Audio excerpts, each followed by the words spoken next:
Hi friends. ఏదైనా problem వలన షాపులు క్లోజ్ ఉంటాయంటే 2, 3 రోజుల ముందు మనకు కావాల్సిన సామానమంతా తెచ్చి పెట్టుకుంటాం. అటువంటిది అటువంటిది సంవత్సరం క్రితమే కోర్టు ఇచ్చిన తీర్పుని కోర్టు గడువు ముగుస్తుందనగా మన ఇండిగో ఫ్లైట్స్ వాళ్ళు ఏం చేశారంటే కొరత అని ఇప్పటికిప్పుడు ఫ్లైట్స్‌ని ఆపేశారు. వచ్చే వరకు పైలట్స్‌ని ఎందుకు తీసుకోలేకపోయారు? తర్వాత విమానాలను ఆపేసి గవర్నమెంట్ తనిచ్చిన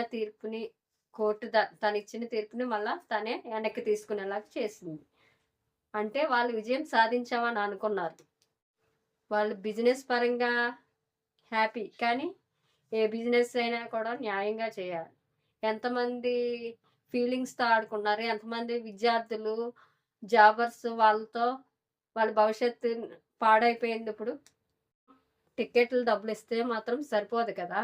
వాళ్ళు నష్టపోయిన దానికి కూడా పరిహారం చెల్లించాల్సి ఉంటుంది. మాత్రం ఆలోచించారు. ఇక్కడ భారతదేశం పరువు కూడా పోయింది. ఫ్లైట్స్ ఎక్కాల్సిన వాళ్ళలో ఇండియన్స్ మాత్రమే లేరు.